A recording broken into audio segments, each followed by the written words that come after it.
Ջոն Բիվեր Բարի թե Աստված Գլուխ երկրորդ Ինչպես դա պատահեց Այնպես որ մի խաբվեք իմ թանկագին եղբայրներ եւ քույրեր Այն ամենը ինչ բարի եւ կատարյալ է պարգև է որն իջնում է մեզ մոտ Աստծուց մեր հորից Հակոբոսի 1:16 եւ 17 New Living թարգմանությունից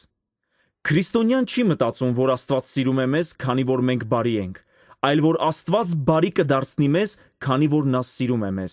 Լյուիս Այդ օրը Շվեդիայում ես նստած իմ հյուրանոցային համարում ցնցված էի։ Զգացմունքներս փոթորկվում էին։ Աստված պատասխանեց իմ տրտմությանը, որի պատճառն այդ հանրահայտ կնոջ մահն էր։ Ես երկյուղած էի, բայց միաժամանակ մտահոգված էի։ Ես շփոթված էի եւ բազմաթիվ հարցեր ունեի։ Տարիներ շարունակ ծառայության մեջ էի, գրքեր էի գրել եւ սովորեցրել էի հավատացյալներին բոլոր աշխարհամասերում, բացի Անտարկտիկայից։ Այնուամենայնիվ քիչ առաջ բացահայտվեց իմ անիրազեկությունն այն մասին, թե իրականում ինչ է բարին։ Գլխավոր հարցերը, որոնք խռնվում էին մտքումս, հետեւյալն էին. Ուրիշ ինչ եմ ես բարի համարել, ինչը բարի չէ Աստծո համար, եւ հավասարապես կարեւոր մի հարց. ինչպիսին են եղել դրա հետևանքներն ինձ համար։ Մինչև այս հարցերին անդրադառնալը արժե վերադառնալ այնտեղ, որտեղից այս ամենը սկիզբ առավ, Եդեմի պարտեզը։ Սա տրամաբանական է, քանի որ Սուրբ Հոգին օգտագործեց այս օրինակը, որպեսզի գրավեր իմ ուշադրությունն այդ հյուրանոցային համարում։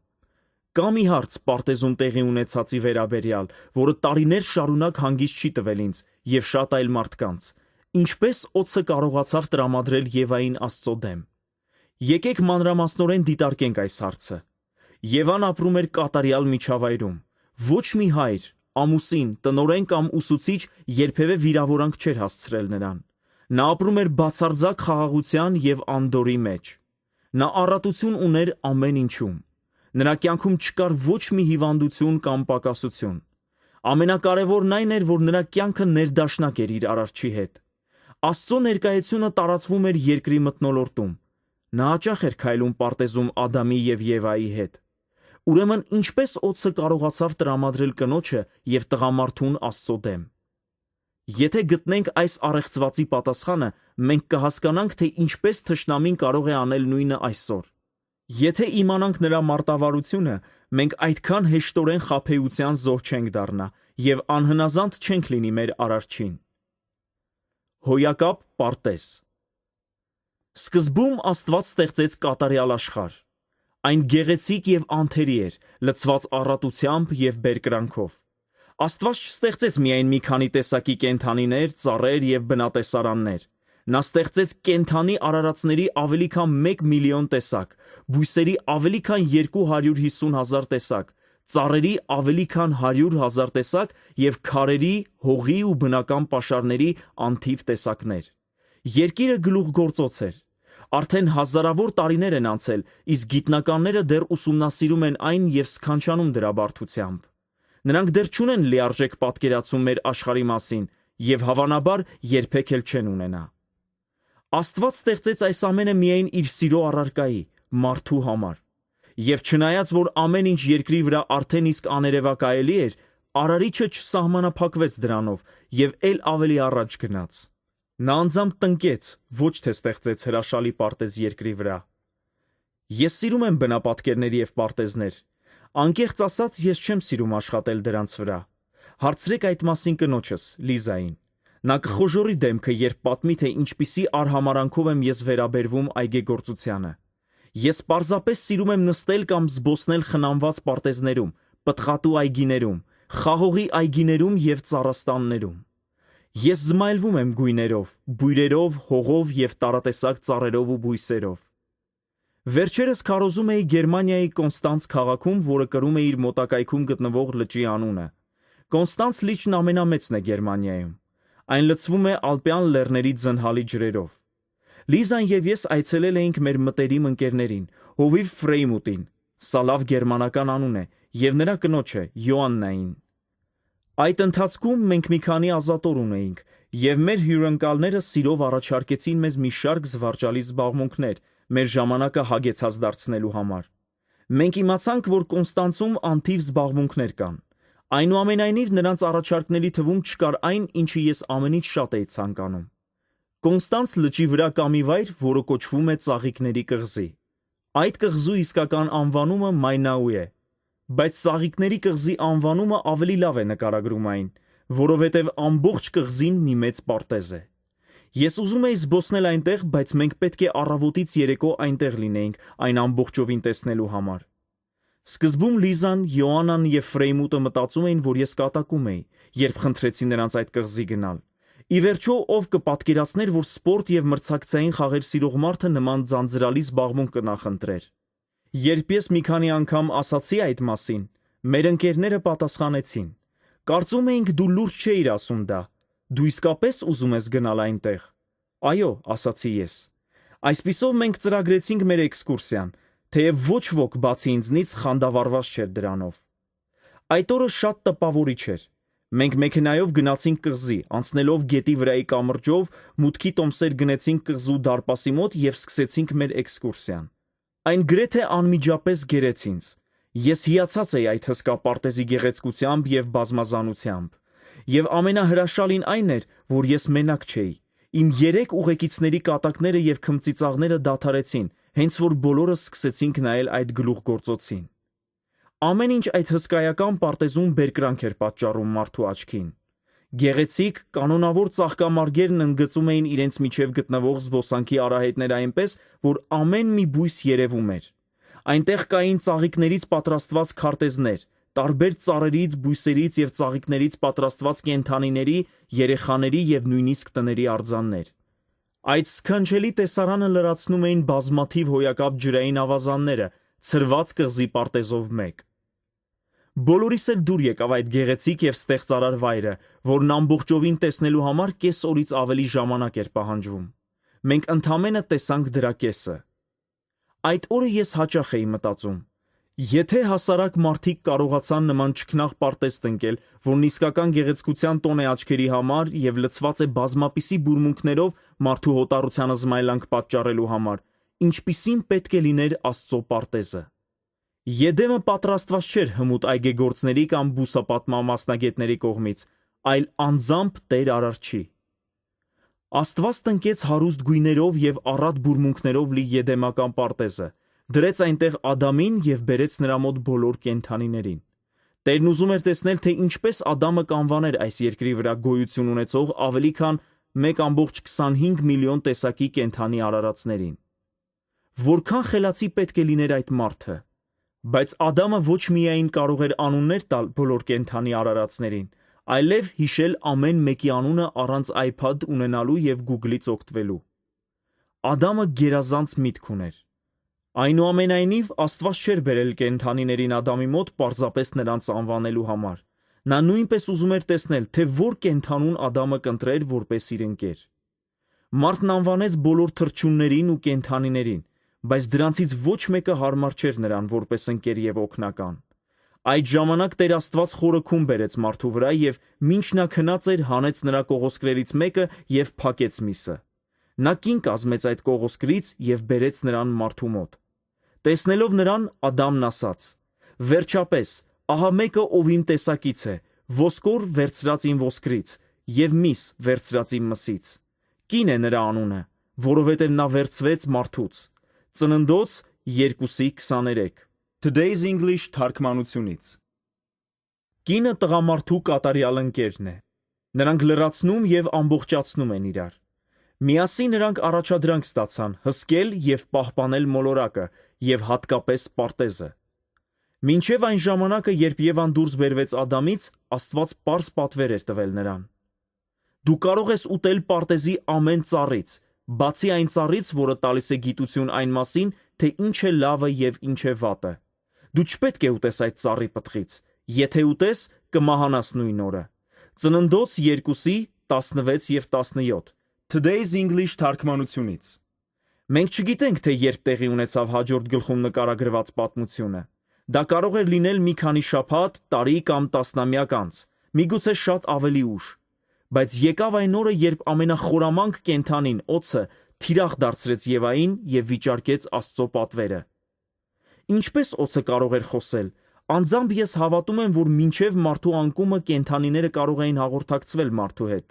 Սա է պատճառը, թե ինչու Եվան չզգուշացավ կամ չանհանգստացավ, երբ օձը մոտեցավ նրան։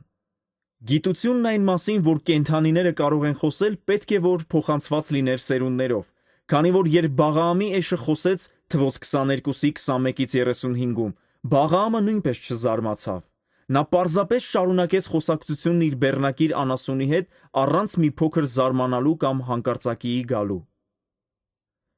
Ինչպես նա արեց դա։ Թույլ տվեք կրկնել, թե ինչու ենք մենք ուսումնասիրում Եդեմում տեղի ունեցած այս իրադարձությունը։ Մեր նպատակն է հասկանալ, թե ինչպես սատանայի կողմից վերահսկվող օձը կարողացավ դրդել Եվային, ով ապրում էր կատարյալ պայմաններում, դուրս գալ Աստծո դեմ։ Տեսնենք, թե ինչպես նա մոտեցավ Եվային։ Եվ կնոջն ասաց. «Իրավ Աստված ասաց, որ պարտեզի ոչ մի ծառից չուտեք»։ Ծննդոց 3:1։ Այս հարցով օձն արեց իր առաջին մարտավարական քայլը։ Նրա նպատակն էր հեռացնել Եվային աստվածային իմաստությունից։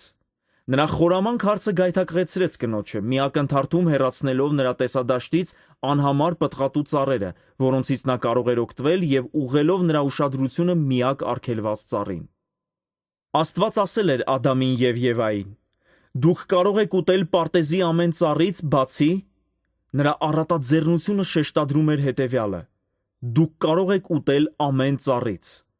Ամբողջ աշխարհում գոյություն ունեն հազարավոր հայտնի պտղատու ծառեր, և կարծում եմ պարտեզում կար դրանցից ամեն մեկը։ Որքան խորամանկ էր օձը։ Եվան կարող էր ուտել հազարավոր ծառերից, բայց սատանայի աղավաղված հարցից հետո նա անկարող էր կտրել իր հայացքը միակ ծառից, որն արգելված էր։ Նույնը տեղի է ունենում այսօր։ Աստված այնքան շատ պարգևներ է տվել յուրաքանչյուրիս, բոլոր երկնային օրհնությունները։ Այդ մասին կարող ես կարդալ Եփեսացիների 1:3-ում։ Անհրաժեշտ է մի ամբողջ գիրք գրել, պարզապես դրանք թվարկելու համար։ Աստծո խոսքը նույնպես ասում է մեզ, որ ամեն բան մերն է Քրիստոս Հիսուսում։ Այդ մասին կարող ես կարդալ Կորինթացիների առաջին թղթի 3:21-23-ում։ Իսկ ո՞րն է մեր թշնամու մարտավարությունը։ Նույնը ինչ պարտեզում։ Նա ձգտում է քողարկել Աստծո առատաձեռնությունը, որպեսզի մենք ընդամենը տեսնենք այն, ինչ պահված է։ Իսկ ինչու Աստված պետք է թեկուզ ինչ-որ բան ետ պահի մեզնից։ Մենք կխոսենք այս մասին մի քանի էջ անց, բայց պարզ ասած նա անում է դա մեր իսկ օգտի համար։ Նա մեզնից ավելի լավ գիտի, թե ինչն է ավելի օգտակար մեզ համար։ Եվան արագորեն պատասխանեց խոսողոցին, հենվելով այն ճշմարտության վրա, որը նա գիտեր։ Պարտեզի ծառերի պտղից ուտում ենք, բայց այն ծառի պտղից, որ պարտեզի մեջտեղն է, Աստված ասաց. «Մի կերեք նրանից և նրան մի դիպչեք, որ չմեռնեք»։ Ծննդոց 3:2-3։ Հետաքրքրական է նշել, թե որքան անստույգ էր Եվայի պատասխանը։ Աստված ոչինչ չէր ասել այդ ծառի պտղին չդիպչելու մասին։ Միգուցե այս դիտարկումը անկարևոր թվա, բայց այն բացատրում է, թե ինչու օձը ընտրեց հենց կնոջը, ոչ թե Ադամին։ Երբ այս պատվերը տրվեց, Եվան դեռ չկար։ Այնպես որ նա չէր լսել այն անմիջապես Աստծո բերանից, ինչպես Ադամը։ Անձամբ ես հավատում եմ, որ մեկ անգամ այդ դեպքից առաջ, երբ նա և Ադամը զբոսնում էին այդ լայնատարած պարտեզով, նրանք մոտեցան բարու և չարի գիտության ծառին։ Ադամը մատնացույց արեց այն և պատմեց Եվային, թե ինչ էր Աստված պատվիրել իրեն այդ ծառի մասին։ Ես անվանում եմ այս տեսակի հաղորդակցությունը փոխանցված գիտելիք։ Ադամի դեպքում այդ պատվերը հայտնված գիտելիք էր։ Ո՞րն է տարբերությունը։ Հայտնված գիտելիքն այն է, երբ Աստված ինչ-որ բան է ցույց տալիս անձամբ մարդուն։ Հայտնված և փոխանցված գիտելիք։ Մի անգամ Հիսուսը հարցրեց իր աշակերտներին. «Մարդիկ ինձ համար ով են ասում, որ մարդու որդին լինի»։ Մատթեոսի 16:13։ Աշակերտները մեկ առ մեկ թվարկեցին այն ամենը, ինչ նրանք լսել էին ուրիշներից։ Հարություն առած Հովհաննես Մկրտիչը, Եղիան, Երեմիան կամ մեկ այլ մարգարե։ Բոլոր այն տարբերակները, որոնք նրանք լսել էին իրենց օրերի թվիթերից, ֆեյսբուքից, ինստագրամից և բլոգներից։ Հենց որ Հիսուսը շրջանցեց այն ամենը, ինչ նրանք գիտեին փոխանցված գիտելիքի միջոցով, նա հարցրեց. «Իսկ դուք ով եք ասում ինձ համար թե լինեմ»։ Խոսք 15։ Աշակերտները լռեցին։ Նրանք պատասխան չունեին։ Եթե Հիսուսը չտար առաջին հարցը, նրանք հավանաբար կպահպանեին այլ մարդկանց կարծիքների ազդեցությունը, եւ նրանց պատասխանները կլինեին համաձայն փոխանցված գիտելիքի։ Հիսուսը մտադրված տվեց այս երկու հարցերը, որպեսզի հեռացներ նրանցից երկրորդական գիտելիքը եւ իմանար, թե ինչ էր Աստված հայտնել նրանց։ Պետրոսը միակն էր, ով պատասխան ուներ։ Նա թռցրեց բերանից. «Դու ես Քրիստոսը, կենդանի Աստծո որդին»։ Խոսք 16։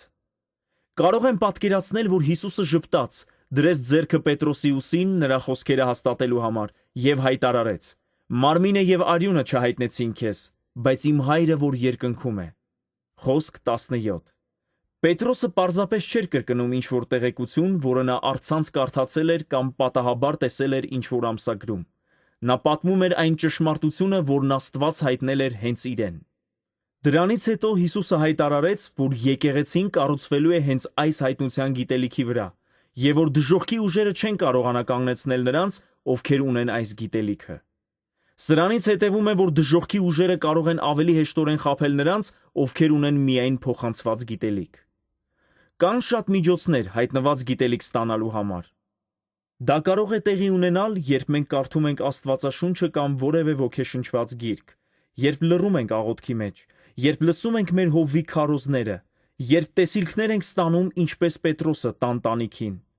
Այդ մասին կարող ես կարդալ Գործք առաքելոցի 10:9-16-ում, կամ երբ պարզապես Սուրբ Հոգին հայտնում է Աստծո խոսքը մեր սրտերում։ Դժվար է ընդհանրացնել այն, թե ինչպես է սա տեղի ունենում։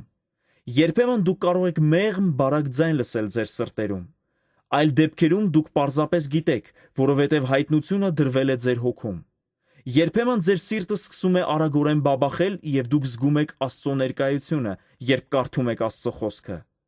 Ինչ կերպով էլ դա գա, գլխավորն այն է, որ դուք գիտեք, որ լսել եք Աստծուց եւ որ ոչ ոք չի կարող խլել ձեզնից այս հայտնված գիտելիքը։ Ի հակադրություն սրան, փոխանցված գիտելիքը գալիս է, երբ դուք ընդամենը լսում կամ կարդում եք, թե ինչ են այլ մարդիկ լսել Աստծուց։ Այս գիտելիքը կարող է ճիշտ լինել, բայց եթե Հոգին դա չի հայտնում ձեր սրտին, այն կարող է հեշտորեն աղավաղվել։ Օրինակ, ես լսել եմ, թե ինչպես են որոշ մարդիկ համարձակ ցուցադրում իրենց աստվածաշնչյան գիտելիքները։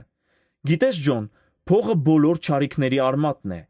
Այս ապակողնորոշված մարդիկ կարդացել են կամ լսել են ինչ-որ ծառայողի, ով մեջբերել է Տիմոթեոսի առաջին թղթի 6:10,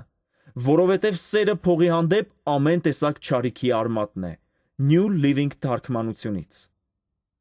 Փողը ընդամենը գործիք է եւ վերջ։ Դուք կարող եք ճիշտ կամ սխալ օգտագործել այն։ Ատրճանակը գործիք է։ Գողի ձեռքում այն կօգտագործվի սխալ կերպով, գողության համար։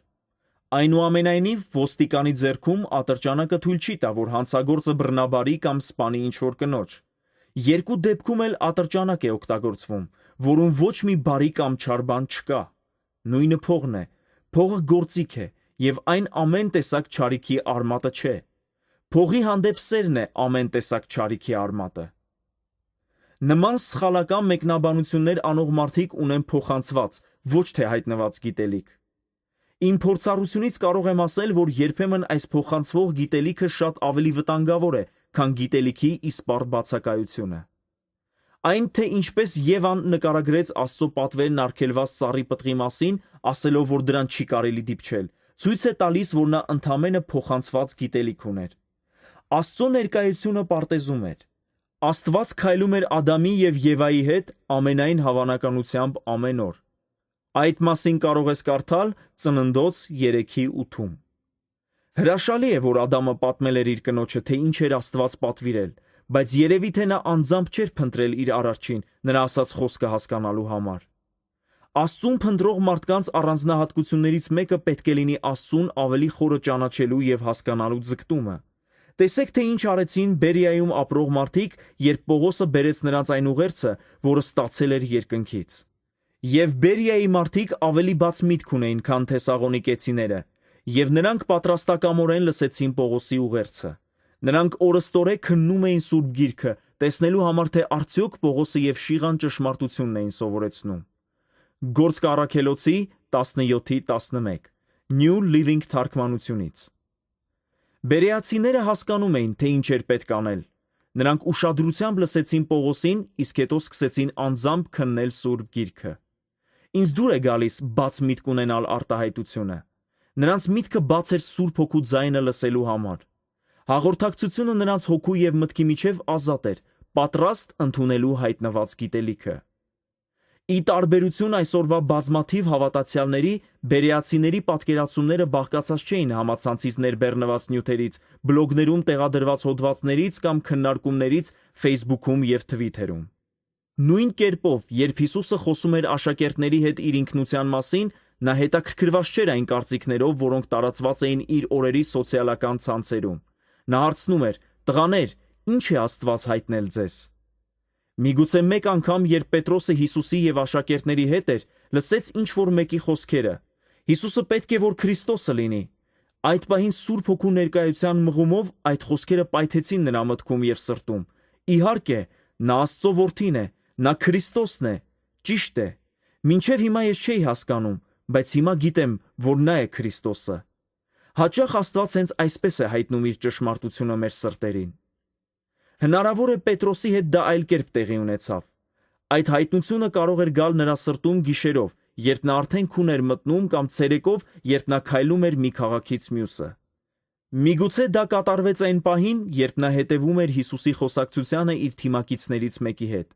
Կամ հավանական է, որ մի պահ առանց Պետրոսի հասկանալու Աստված Քրիստոսի գալուստը կանխասող մի խոսք հիշեցրեց նրան հին կտակարանից, օրինակ Եսայի 9:6 և 7։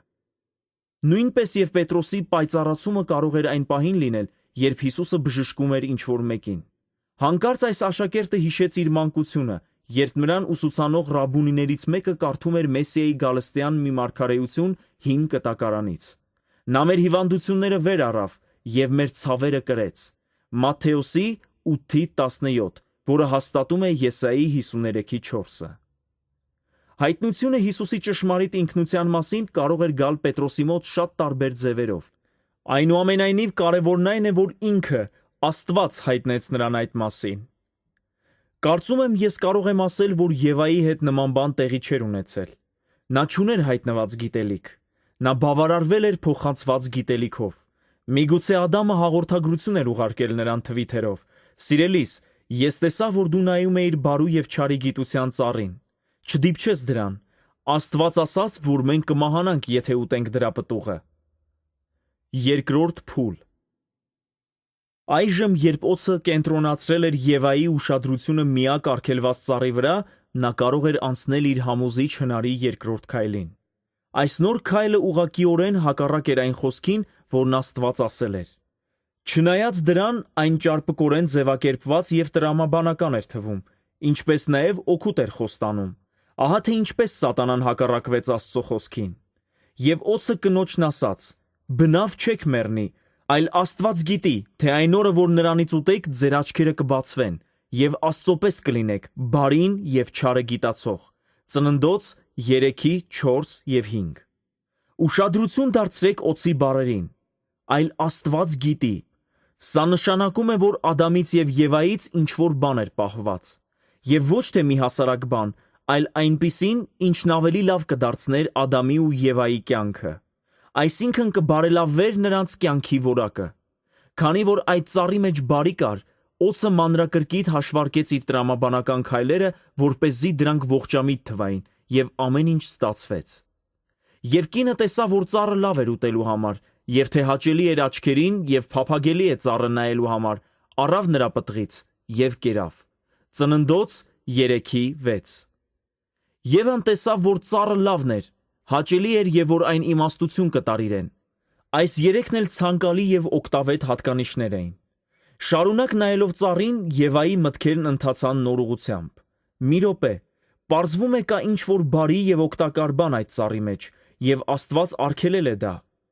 Ամուսնուս և իմ կյանքը կարող է ավելի լավը լինել։ Մենք կարող ենք ավելի իմաստուն ու երջանիկ լինել, բայց դա պահված է մեզնից։ Ես մտածում էի, որ մեր Արարիչը սիրող և շնորհալի էր, բայց ստացվում է նա խաբում է մեզ։ Նա ինչ-որ բարի բան է թաքցնում մեզնից։ Այդ միտքը թափանցում էր նրա գիտակցության մեջ, և ամեն վայրկյան այդ ծառի պտուղն ուտելու ցանկությունն ավելի էր ուժգնանում։ Նա արդարացնում էր այդ ցանկությունը, քանի դեռ հավատում էր, որ այդ ծառի մեջ ինչ-որ բարի բան կար իր համար։ Օձի վերջնական նպատակն էր աղավաղել Եվայի պատկերացումն Աստծո բնավորության մասին։ Հաջողության հասնելու դեպքում նա կդրդեր Եվային դուրս գալ Աստծո դեմ։ Ինչու՞։ Որովհետև Աստծո իշխանությունը հաստատված է և պահվում է նրա բնավորությամբ։ Դավիթ թագավորը գրեց. «Արդարություն և իրավունք է քո աթոռի կամ գահի հաստատությունը»։ Սաղմոս 89:14։ Քանի որ Դավիթը ինքը թագավոր էր, նրան հայտնի էին հարատևող առաջնորդի հատկանիշները։ Եթե թագավորը ճշմարիտ, արդար և իմաստուն է, նրա թագավորությունը չի վերջանա։ Իսկ եթե իշխանը ստախոս և անարդար է, նրա թագավորությունը տևական չի լինի։ Աստծո բնավորությունը կատարյալ է, բայց օձի նպատակն էր հակառակը համոզել Եվային։ Նա ձգտում էր խեղաթյուրել ակնհայտ փաստերը։ Արգելված ծառը լավ ու հաճելի տեսք ուներ։ Թվում էր այն կարող էր իմաստություն տալ, բայց հաճախ արտաքինը խաբուսիկ է լինում։ Ահա թե ինչու է գրված.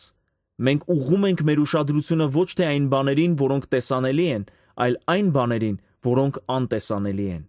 Կորինթացիների 2 թուղթ 4:18 Today's English թարգմանությունից։ Անտեսանելին Աստծո խոսքն է։ Նրա խոսքն արդար և ճշմարիտ է։ Մի խաբվեք։ Թշնամին կարողացավ դրդել Եվային դուրս գալ իր արարչի դեմ, խաթարելով Աստծո բնավորությունը նրա պատկերացման մեջ։ Ես հաճախ էի ստիպված լինում մարտնչել նման մտքերի դեմ իմ անձնական պայքարների ամենաթեժ պահերին, երբ աղոթքներս չէին պատասխանվում այնքան արագ, որքան հույս ունեի։ Նման իրավիճակներում ես հիշեցնում էի ինձ Աստծո հավատարմության մասին։ Ես կրթում էի ինքս ինձ հետևյալ իրողությամբ. Աստված չի խնդիրը, նա ոչինչ չի պահում ինձնից, նա բարի և ողորմած հայր է։ Օձը դրդեց Եվային հավատալ, որ Աստված այնպիսի բան էր պահում նրանից, ինչը բարի էր նրա համար։ Եթե այս հնարը հաջողությամբ պսակվեց կատարյալ միջավայրում, մի կնոջ հետ, ում երբեք ցավ չէին պատճառել, չէին վիրավորել կամ շահագործել, որքան ավելի է հեշտացել թշնամու գործն այսօր, անկում ապրած աշխարհում, որը լցված է վիրավորանքով, ապականությամբ, այլասերմամբ և խաբեությամբ։ Ահա թե ինչու է Հակոբոս առաքյալը խստորեն զգուշացնում մեզ. «Մի խաբվեք, իմ սիրելի եղբայրներ»։ Հակոբոսի 1:16։ Ես սիրում եմ ասել, որ խաբեությունը միայն մեկ խնդիր ունի, այն խաբում է մարդուն։ Խաբված հավատացյալը հավատում է, որ ինքը ճիշտ է, լիովին գիտակցում է ամեն բան և ճշմարտության կողմնակից է։ Բայց իրականում նա սխալ է, չի հասկանում, թե ինչ է անում և ճշմարտության կողմնակից չէ։ Որքան սարսափելի է։ Եվան խաբվեց և հետևաբար անօրենություն գործեց։ Հակոբոսը չի ուզում, որ մենք ընկնենք նույն ծուղակի մեջ, այնպես որ կարդանք այս հատվածն ամբողջությամբ։ Մի խաբվեք, իմ սիրելի եղբայրներ, ամեն բարի տուրք և ամեն կատարյալ պարգև վերևից է իջնում, լույսի հորից, որի մեջ բնավ փոփոխում կամ դարձվածքի շուք չկա։ Հակոբոսի 1:16 և 17։ Հակոբոսը չի ասում, որ Աստծուց գալիս է բարի պարգևների մեծ մասը։ Շատերը հենց այսպես են մտածում։ Ոչ, նա միանշանակ ասում է մեզ, որ Աստծուց գալիս է ամեն բարի և կատարյալ պարգև։ Մենք կարող ենք գրել այս արտահայտության համարժեքը. չկա ոչ մի բարի բան ձեզ համար առանց Աստծո կամքի։ Թեթևորեն մի վերաբերվեք հաջորդ պնդմանը, քանի որ դրանում մեծ խորություն կա։ Եթե ինչ-որ բան հակառակ է Աստծո իմաստությանը, կարևոր չէ, թե որքան լավ տեսք ունի դա, որքանով է դա երջանիկ դարձնում ձեզ, որքան զվարճալի է դա, որքան հարուստ և հաջողակ դուք կդառնաք դրա պատճառով, որքան հոգևոր է դա թվում, որքան ողջամիտ տպավորություն է թողնում, որքան հանրահայտ և ընդունված է դա, և այլն։ Եթե ինչ-որ բան հակառակ է Աստծո իմաստությանը կամ խոսքին, այն ի վերջո կործանում և տրտմություն է բերելու ձեր կյանքում։ Եվան ամբողջ սրտով հավատում էր, որ իմաստուն որոշում էր կայացնում, որ իր ընտրությունը լավն էր և որ այն կբարելավեր իր և իր ամուսնու կյանքը։ Եվ եթե այսօր հազարավոր տարիներ անց դուք կարծում եք, որ ձեր իմաստությունն այն մասին, թե որն է բարին ձեզ համար, ավելին է Աստծո իմաստությունից, նշանակում է դուք նույնքան խաբված եք, որքան Եվան, և դուք մեծ տրտմություն կունենաք ձեր որոշումների պատճառով։ Միգուցե մտածեք, որ ես չարակամորեն տրամադրված կամ նախապաշարմունքներ ունեցող մարդ եմ, բայց իմ մտադրությունը բոլորովին այլ է։ Ես պարզապես զգուշացնում եմ ձեզ։ Այս գրքում կան շատ ցուցումներ, որոնք կօգնեն իմանալ, թե իրականում ինչն է բարի ձեր կյանքի, ծառայության, գործի, փոխհարաբերությունների եւ այլ բնագավառների համար։ Այնուամենայնիվ, որպեսզի լիարժեք կերպով ներկայացնեմ Հիսուս Քրիստոսի ուղերձը, ես պետք է եւ զգուշացնեմ, եւ սովորեցնեմ։ Պողոսը հաստատում է այս ճշմարտությունը գրելով, որին մենք քարոզում ենք ամեն մարդու խրատելով եւ ամեն մարդու սովորեցնելով ամեն իմաստությունով, որ ամեն մարդու կատարյալ կանգնեցնենք Քրիստոս Հիսուսում։ Կողոսացիների 1:28։ Թե դուք, թե ես չենք կարող հասունության հասնել, եթե մեր կյանքում չլինեն եւ զգուշացումներ եւ ուսմունքներ։ Ես կբացատրեմ այս սկզբունքը հետեւյալ օրինակով։ Ամեն անգամ, երբ դուք որևէ էլեկտրոնային սարք եք գնում, դրա օգտագործման ձեռնարկի առաջին կամ երկրորդ էջում գրված է լինում զգուշացում, կարդալ օգտագործելուց առաջ։ Դրանից հետո արտադրողը թվարկում է մի քանի զգուշացումներ այն մասին, թե ինչ պետք է անել կամ ավելի հաճախ, թե ինչ պետք չէ անել այդ սարքի հետ։ Այս զգուշացումների նպատակն է, որ դուք անզգուշաբար վնաս չհասցնեք ձեզ կամ այն սարքին, որը ձեռք եք բերել։ Այդ սարքը տարիներ շարունակ հրաշալի կերպով կծառայի ձեզ, եթե չխախտեք այդ զգուշացումները։ Բայց եթե արտադրող ընկերությունը գրի չառներ այդ զգուշացումները, դուք կարող եք ակամա վնաս հասցնել ձեր սարքին կամ ընդհանրապես զրկվել դրանից։ Այդ դեպքում դուք բարկացած էլեկտրոնային նամակ կգրեիք արտադրող ընկերությանը եւ լավ կնախատեիք ձեզ ինչպես հարկն է չզգուշացնելու համար։ Պողոսն ասում է մեզ, որ մենք պետք է ուշադրություն դարձնենք նոր կտակարանի զգուշացումներին։ Եթե այդպես վարվենք, մենք կունենանք երկար տարիների հաջողակ կյանք եւ ներդաշնակ հարաբերություններ մեր Արարչի հետ։ Իսկ եթե մենք անտեսենք կամ խախտենք այդ զգուշացումները, մենք կտառապենք այնպես, ինչպես Ադամն ու Եվան։ Այդ ժամանակ մենք կարող ենք գրել հոդվածներ բլոգներում կամ ուղարկել փոստային եւ էլեկտրոնային նամակներ, պատմելով այն մասին, թե որքան անարդար է կյանքը, այն նեղությունների եւ տառապանքների պատճառով, որոնց բախվել ենք։ Այդուհանդերձ Աստված պարզ ասում է. շարունակ ուսումնասիրիր այս ուսմունքների գիրքը, մտորիր դրա շուրջ ցերեկ ու գիշեր, որ համոզված լինես, որ հնազանդվում ես այն ամենին, ինչ գրված է դրանում։ Միայն այդ դեպքում դու կբարգավաճես եւ հաջողության կհասնես այն ամենի մեջ, ինչ անում ես։ Հեսուի 1:8 New Living թարգմանությունից։ Աստված երաշխավորում է հաջողակ եւ բարգավաճ կյանքը, եթե մենք զգուշորեն հնազանդվենք այն ամենին, ինչ գրված է իր ցուցումների գրքում։ Այնուամենայնիվ, այս գրքում գրված չեն միայն խրախուսող եւ մխիթարող ուսմունքներ։ Աստծո խոսքում կան նաեւ զգուշացումներ։ Դժբախտաբար մեր օրերում ծառայողները եւ ուսուցիչները հաճախ շրջանցում են այս կարևոր զգուշացումները։ Սուրբ գրքի այս հատվածները կարող են բացասական թվալ, իսկ մենք չենք ցանկանում հուսալքող ուղերձներ քարոզել ամբիոնից, քանի որ սա չի հրապուրի մարդկանց եւ կնվազեցնի հաճախելիությունը եկեղեցական հավաքույթներին կամ համաժողովներին։ Նման մոտեցման արդյունքում հավատացյալների կյանքերում ծագել են շատ խնդիրներ, որոնցից կարելի էր խուսափել, եթե մարդկանց ժամանակին սովորեցնեին կամ զգուշացնեին։ Ես հորդորում եմ ձեզ, մեկընդմիշտ ընդունել հետևյալ ճշմարտությունը։ Ձեզ համար չկա ոչ մի բարի բան, բացարձակապես ոչինչ, առանց Աստծո իմաստության կամ խոսքի։ Եթե դուք հավատում եք այս սկզբունքին, շարունակեք որոնել տարբերությունները բարու եւ Աստծո միջեւ։